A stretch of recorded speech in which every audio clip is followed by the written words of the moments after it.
Venezuela এবং যুক্তরাষ্ট্রের মধ্যকার যে ঘটনা, সেটা আন্তর্জাতিক যে রীতিনীতি সেটা বিরুদ্ধ। এবং আমরা মনে করি যে পৃথিবীর যে কোনো দেশকেই আন্তর্জাতিক যে আইনগুলো আছে সেই আইনগুলো তাদেরকে মেনে চলতে হবে। এবং আন্তর্জাতিক যে সংস্কৃতি দীর্ঘ সময় ধরে যেটা প্র্যাকটিস হয়ে আসছে, সেই সংস্কৃতির প্রতি শ্রদ্ধাশীল থেকেই পৃথিবীর শাসনের সাথে যুক্ত দেশগুলোকে তাদের রাজনৈতিক যে কার্যক্রমগুলো আছে সেগুলো পরিচালনা করতে হবে। এবং আমরা জাতীয় নাগরিক পার্টি আমরা মনে করি যে পৃথিবীর যে কোনো দেশকেই অবশ্যই আন্তর্জাতিক আইনের প্রতি শ্রদ্ধাশীল থাকতে হবে, আন্তর্জাতিক আইন মানতে হবে এবং আন্তর্জাতিক যে রীতিনীতি আছে সেটাকে সম্মান জানিয়েই যে তাদের রাজনৈতিক এবং ডিপ্লোম্যাটিক্যাল যে সম্পর্কগুলো আছে সেগুলোকে নির্ধারণ করতে হবে। জাতীয় নাগরিক পার্টি, এনসিপি এবং জামাতে ইসলামী সহ অন্য চরমনাই বা অন্য যে দলগুলোর মধ্যে আমরা একত্রে নির্বাচনী বৈতরণী পার হওয়ার আমরা সিদ্ধান্ত গ্রহণ করেছি। আমাদের মধ্যকার আসলে আসন বিন্যাসের বিষয়টা নিয়ে আমরা এখনও পর্যন্ত চূড়ান্ত কোনো সিদ্ধান্তে আমরা উপনীত হইনি। আমরা খুব অল্প সময়ের মধ্যেই একটা চূড়ান্ত সিদ্ধান্তে আমরা উপনীত হব এবং সে সময়টাতে আপনারা জানতে পারবেন যে ঠিক কতটি আসনে শাপলাকলি মার্কায় আমাদের প্রার্থীরা তারা প্রতিদ্বন্দ্বিতা করছেন এবং কতটি আসনে দাঁড়িপাল্লা বা অন্য যে মার্কাগুলো আছে সেই মার্কাগুলোতে তারা প্রতিদ্বন্দ্বিতা করছেন। এবং সরকার গঠনের যে বিষয়গুলো নিয়ে আপনারা বলছেন সেই বিষয়গুলো নিয়ে আমাদের মধ্যে আলোচনা চলমান রয়েছে। আমরা প্রথমত নির্বাচনের যে সময়কাল আছে সেটাকে আমরা পার হতে চাই এবং আমাদের মধ্যকার যে আলোচনাগুলো চলছে সেই আলোচনার প্রেক্ষাপটে আমরা এই সিদ্ধান্তগুলো সামনের দিনে আমরা গ্রহণ করব। আমাদের আহ্বায়ক এই কথাটা বারংবার এটা বলেছেন যে আমরা যে সমঝোতার মধ্য দিয়ে এবং একত্রে নির্বাচন পার করার কথাটা বলছি, এটা কোনোভাবেই কোনো আদর্শিক জোট না। এটা একটা নির্বাচনী সমঝোতা এবং এইটা নির্বাচনের জন্যই এটা এই সিদ্ধান্তটা গৃহীত হয়েছে।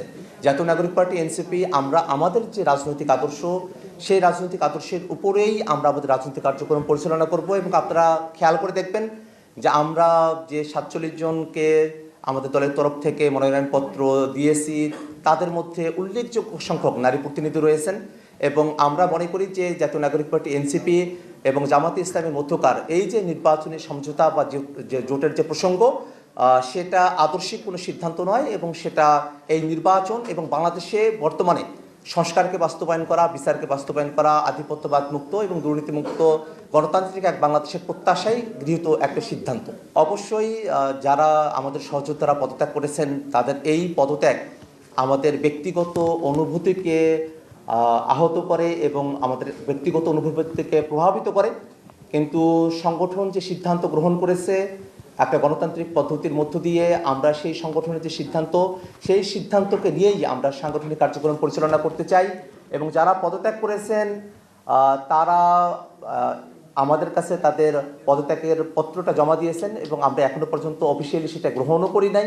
তাদের সঙ্গে আমাদের আলাপ আলোচনা চলছে এবং আমরা মনে করি যে আমরা একটা সুষ্ঠু সমাধানে আমরা পৌঁছাতে পারবো। জাতীয় নাগরিক পার্টি এনসিপি আমরা রাজনীতিতে নারীর অংশগ্রহণ এবং তারা যাতে প্রতিনিধি হতে পারেন নির্বিঘ্নে সে বিষয়গুলো নিয়ে আমরা ঐক্যমত্য কমিশনে আমাদের প্রস্তাবনা উত্থাপন করেছি। এবং আমাদের যে জুলাই সনদ, সেই জুলাই সনদের মধ্যেও কিন্তু একটা সিদ্ধান্ত চলে এসেছে। সেই সিদ্ধান্ত আসলে জুলাই সনদ গৃহীত হওয়ার পর থেকে কার্যকর হবে।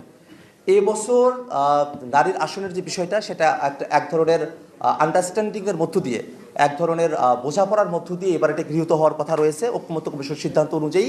এবং সেই সিদ্ধান্ত অনুপাতেই আমরা জাতীয় নাগরিক পার্টি এনসিপি আমরা আমাদের নারী প্রতিনিধি যারা আছেন তাদেরকে আমরা অন্তর্ভুক্ত রেখেছি। এবং আমরা মনে করি যে এই বাংলাদেশে নারীদের যে অংশগ্রহণ রাজনীতিতে সেটাকে আরও কীভাবে নির্বিঘ্ন করা যায় এবং সেটাকে অংশগ্রহণমূলক করা যায় সে ব্যাপারে জাতীয় নাগরিক পার্টি এনসিপির যে কার্যক্রম সেটা চলমান থাকবে।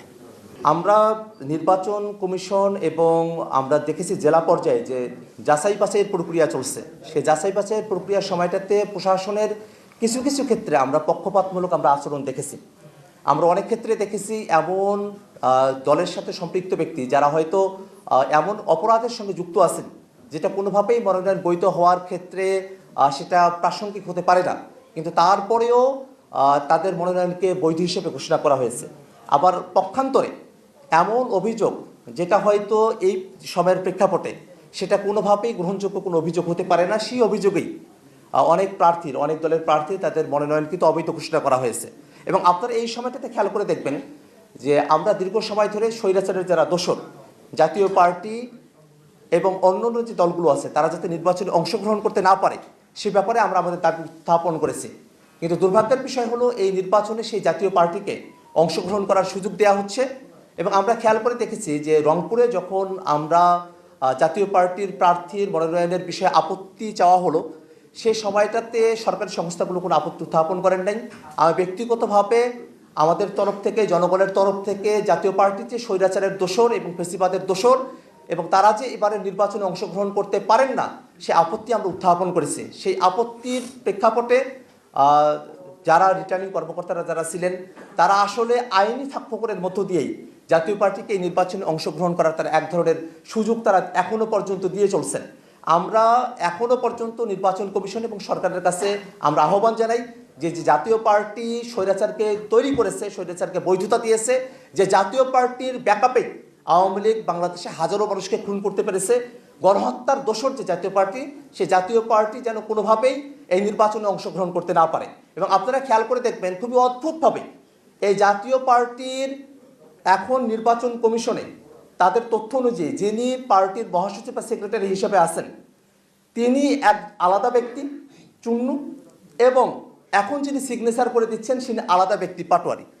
এই যে বড় একটা ফারাক, এটা আইনগত কত বড় একটা গলদ, সেই গলদের সমাধান না করে এবং সামনে 8 তারিখে জাতীয় পার্টির ব্যাপারে হাইকোর্টে এক ধরনের সিদ্ধান্ত হবে প্রতীকের বিষয়, সেই সিদ্ধান্তগুলো সুরাহা না হওয়ার আগেই একটা জিনিস আইনগতভাবে পেন্ডিং থাকা অবস্থাতেই তার ব্যাপারে কোনো সিদ্ধান্ত গ্রহণ করা যায় না। কিন্তু তা সত্ত্বেও নির্বাচন কমিশন জাতীয় পার্টির ব্যাপারে একটা ইতিবাচক সিদ্ধান্ত তারা গ্রহণ করেছেন। আমরা সেটার প্রতিবাদ জানাই এবং একই সাথে আমরা মনে করি যে এই জাতীয় পার্টিকে নির্বাচনে নিয়ে আসা, এটাকে কোনোভাবে আমরা সরল চোখে দেখি না। এটা আওয়ামী লীগকে পুনর্বাসন বা এক ধরনের এজেন্সির খেলা। তো বাংলাদেশের জনগণ কোনোভাবেই একটা এজেন্সির খেলার নির্বাচন বা এক ধরনের ডিজাইনড ইলেকশন, তেমন ধরনের কোনো পরিস্থিতি বাংলাদেশে তৈরি হোক, এটা কোনোভাবেই তারা বরদাস্ত করবে না। এবং আমরা এই স্বৈরাচারের দোষর যারা আছেন, তারা যাতে ইলেকশনে পার্টিসিপেট করতে না পারেন, সে ব্যাপারে আইনগতভাবে পদক্ষেপ নেওয়ার জন্য সরকার এবং নির্বাচন কমিশনের কাছে আমরা আমাদের দাবি উত্থাপন করছি।